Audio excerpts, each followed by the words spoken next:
भी पॉजिटिविटी को अट्रैक्ट कर रहे होंगे। सो गाइज देखते हैं आज डिवाइन आपको क्या गाइडेंस देते हैं आज की रीडिंग में। सो इससे पहले गाइज जिन्होंने मेरे चैनल को सब्सक्राइब करा है उन्हें थैंक यू सो मच, और जिन्होंने नहीं करा है प्लीज मेरे चैनल को लाइक कीजिए, सब्सक्राइब कीजिए और शेयर कीजिए। पर्सनल रीडिंग का नंबर है 8595327883 और गाइज आप डिस्क्रिप्शन बॉक्स से भी डिटेल्स ले सकते हैं। सो अपने प्यार भरे कमेंट्स के लिए, ब्लेसिंग्स के लिए, ग्रेटिट्यूड के लिए थैंक यू सो मच। जिन्होंने सुपर थैंक्स दिया है उनको भी तहे दिल से शुक्राना, थैंक यू। और गाइस मेरा दूसरा चैनल है Nisha Chopra tarot reader and mantra healer, आप वहां से भी आए दिन डिवाइन गाइडेंस ले सकते हैं, वहां पे मैं शॉर्ट वीडियोस ज्यादा डालती हूँ। So without wasting much time देखते हैं आज आपके लिए क्या मैसेज आ रहा है, क्या जानना आपके लिए जरूरी है। जय माता। पहला card patience and planning, number 7 सबसे पहले केतु महाराज निकल के आए हैं। तो यहाँ पे मैं बता दूं कि अगर आप लोग किसी चीज को बहुत ज्यादा सब्र से वेट कर रहे हैं, बहुत ज्यादा आपने अपनी प्लानिंग्स में सब्र करके रखा हुआ है, मतलब क्या बहुत ज्यादा सोच रहे हैं कि ये चीज कब होगी, चाहे रिश्ते को लेके, चाहे जॉब, करियर, हेल्थ, कुछ आगे कुछ डीड्स करने हैं पॉसिबल, किसी भी चीज को लेके, कोई डीलिंग को लेके, विदेश जाने को लेके, अपने ड्रीम्स को लेके, ठीक है। तो आपने जो भी सोचा है, जो भी प्लानिंग्स कर रही हैं, वो अभी आपका कार्य नहीं बन पा रहा है, ठीक है। उसमें बहुत ज्यादा आपने पेशेंस रखी हुई है, ठीक है। तो यहाँ पे उन लोगों के लिए एनर्जी है कि आपके ये कार्य क्यों नहीं बन पा रहे, क्योंकि कहीं ना कहीं आपके प्लैनेट, ये जो प्लैनेटिकल हॉरोस्कोप है आपका, यहाँ पे केतु का जो प्लैनेट है आपके हॉरोस्कोप में, वो जरूर ऊपर नीचे होगा, ये आप जरूर चेक करवाइएगा। और अगर ऐसा है आपका 7 नंबर कमजोर है, आपका केतु वीक है, तो आपको केतु के उपाय करने पड़ेंगे।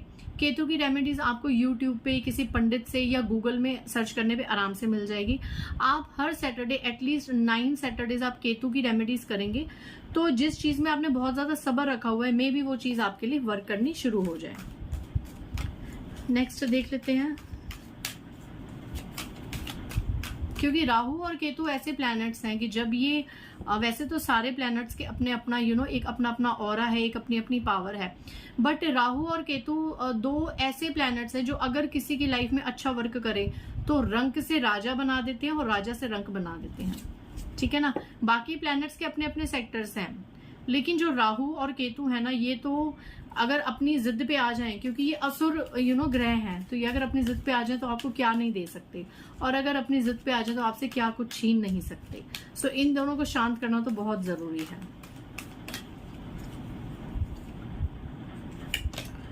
नंबर 12 का कार्ड है सेक्रीफाइस। ओके, आज कैसी एनर्जीज आ रही है, पेशेंस, सेक्रीफाइस।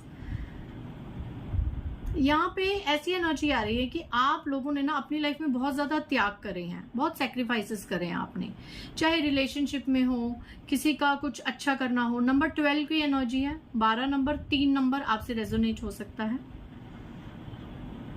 बहुत ज्यादा सेक्रीफाइस करना, लाइक एक होता है ना स्वभाव कि चलो मैं रहने देती हूँ, आप कर लो, चलो ये चीज मेरे लिए छोड़ दो, आप इस चीज को ले लो, आप ये कर दो। एक छोटी छोटी बातों में भी आप लोग लाइफ में त्याग करते हैं, सेक्रीफाइस करते हैं कि चलो हम पीछे हैं, ये पहले खुश हो जाए, इस तरीके का स्वभाव। तो यहाँ पे आप इस कार्ड को गौर से देखिए, पीछे इस फीमेल ने हाथ जोड़े हुए हैं, तो यहाँ पे आपको डिवाइन क्या कह रहे हैं कि अब बहुत हो गया सेक्रीफाइस करना छोड़ दीजिए। आप उन लोगों के लिए त्याग कर रहे हैं जो इस त्याग के लायक भी नहीं हैं। आप उन लोगों के लिए त्याग कर रहे हैं जो आपको एक समय पे सिर्फ और सिर्फ इस्तेमाल कर रहे हैं, बहुत समय से कर रहे हैं और आगे भी ये इस्तेमाल ही करते रहेंगे। आपको लगता है कि आपके त्याग का कभी इनको फर्क पड़ेगा। कुछ लोग कहते हैं हम सेक्रीफाइस कर रहे हैं, कल को हम चले गए तो हमें याद किया जाएगा। ये कैसे मान सकता है?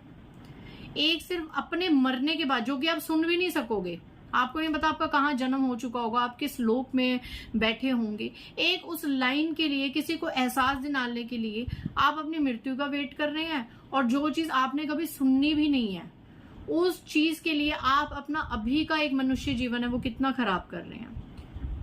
मैं ये नहीं कह रही, सेक्रीफाइस अच्छी चीज है, ठीक है। अगर ज्यादा कहीं कलेश हो रहा है, अगर ज्यादा कहीं बहुत ज्यादा हाइपर चीजें हो रही है और आपके अगर एक स्टेप पीछे लेने से घर में शांति हो जाती है, बाहर शांति हो जाती है, चीजें सॉर्ट आउट हो जाती हैं, तो इट्स ओके। बट हर बार आप ही सेक्रीफाइस कर रहे हैं, हर बार आपको ही बलि का बकरा बना दिया जाता है, हर बार अगर कहीं भी कोई सिनेरियो हो तो आपका नाम ऊपर आ जाता है, तो इस चीज में आपको स्टैंड लेने की जरूरत है।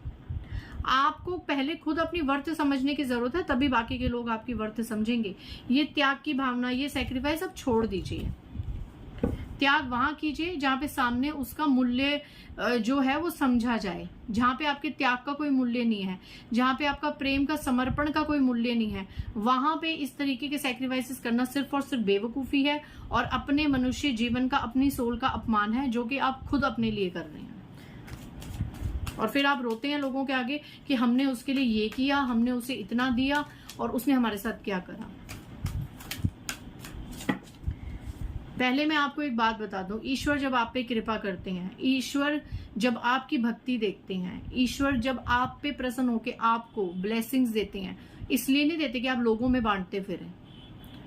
आप लोगों में बांटिए, आप दान पुण्य सब कीजिए, लेकिन देख के कि किसको जरूरत है। ठीक है, कोई झोंपड़ी में रह रहा है, किसी के पास घर ही नहीं है, अगर आप की मदद से किसी के सर पे एक छत आ जाए तो वो मदद कहलाई जाती है। किसी के पास ऑलरेडी 2 BHK का फ्लैट है, 3 BHK का फ्लैट है और आपके पास धन आ जाए, आपके पास चीजें आ जाए और वो कहे कि मुझे 5 BHK का ले दो, मुझे कोठी ले दो, ये मदद आपकी ना कभी लगेगी ना उसको फलेगी। वो पैसा आप गरीब लड़कियों के ब्याह में लगाइए, उनकी शादियां कीजिए, जिनके पास पैसे नहीं है अपनी शादी के लिए। मंदिरों में जो बेचारी सामूहिक विवाह करती हैं, वहां पे आप लोग धन लगा सकते हैं। गर्मियों में आप लोग मंदिरों में पानी की व्यवस्था कर सकते हैं। और कितने ऐसे काम हैं जिनसे जब जब वो गरीब उन चीजों को ग्रहण करेगा और उसके दिल से आपके लिए सिर्फ और सिर्फ दुआएं निकलेंगी। तो इस तरीके के सेक्रीफाइस, इस तरह के दान धर्म ही काम आते हैं। फिजूल के, व्यर्थ के, सिर्फ और सिर्फ मेरा नाम बन जाए, लोगों में मेरी शान और शौकत हो जाए, अगर ये नियत रख के अपने धन को खर्च करेंगे, अपना कोई त्याग करेंगे, तो उसका कोई फल नहीं मिलता गाइस। नेक्स्ट मैसेज देखिए, 2 कार्ड्स आए, bottom of the deck, moving on. अगर आप इस अंधकार से उजाले की तरफ निकलेंगे, अगर आप थोड़ी बहुत एक आपका जो कर्म है, एक सोच है जो कि कहीं ना आपको लेके जाने वाली है, ऐसी सोच से अगर आप निकलेंगे, अपनी मूल्य को पहचानेंगे, अपनी वर्थ को पहचानेंगे, अपने लिए स्टैंड लेंगे, तो यहाँ पे 2 कार्ड निकल के आए हैं, triumphant success and victory and success. तो डेफिनेटली आपको जीतने से इस दुनिया की कोई ताकत रोक नहीं सकती। आपकी जीत ही जीत होगी जिस दिन आपने अपनी अहमियत को समझ लिया और जिस दिन आपने वहां सेक्रीफाइस किया, वहां पे दान धर्म किया जहां पे उन लोगों को जरूरत है, ना कि बेफिजुल व्यर्थ के लोगों की बातों में आके अपनी चीजों को वेस्ट करना। ये सब नहीं। आपने अगर किसी की हेल्प करनी है तो उन्हीं की करनी है जिनको सबसे ज्यादा उस हेल्प की जरूरत है। ये चीज आज की रीडिंग में किसी के लिए आई है। मे बी आप में से ऐसे बहुत से लोग हैं जो वर्थलेस लोग, यूजलेस लोगों के पीछे अपनी जिंदगी को खराब कर रहे हैं। कई क्लाइंट्स का मैं नाम नहीं लेती, बट हाँ, कुछ क्लाइंट्स की ऐसी प्रॉब्लम्स आती हैं कि दीदी हमारा ये रिश्ता है, जो भी रिश्ता, मैं रिश्तों का भी नाम नहीं लूंगी, फिर उन्हें लगेगा कि मैं उनके बारे में बात कर रही हूँ। पर्टिकुलर कोई रिश्ता जिसको हम पूछे जा रहे हैं एकदम उसके लिए पता नहीं क्या क्या कर रहे हैं, उसकी इम्पोर्टेंस को सीख कर रहे हैं, बार बार ईश्वर से मांग रहे हैं कि उसका बिहेवियर हमारे लिए अच्छा हो जाए। एंड जितना आप मांग रहे हो, जितनी आप दुआएं कर रहे हो, जितनी आप प्रेयर्स कर रहे हो, यहाँ तक कि रिचुअल्स भी कर रहे हो, उस इंसान का बिहेवियर उतना टॉक्सिक हो रहा है आपके लिए। तो यहाँ पे आप अपनी ही सोल की इंसल्ट कर रहे हैं। कुछ लोग कहते हैं हमारे पास और जगह नहीं है, हम कहीं जा नहीं सकते। मत जाओ, वहीं रहो, बट अपनी वैल्यू करवाओ। इग्नोर देम, इग्नोर करो, न्यूट्रल बात करो, हाँ ना में बात करो। जब वो आपसे कोई बात करे एकदम इंस्टेंट आंसर मत दो। Do not available for anyone 24/7। हर वक्त हर किसी के लिए अवेलेबल मत रहिए। और ये चीज मेरे अंदर भी बहुत है, आप इस चीज को प्लीज अपनाइए।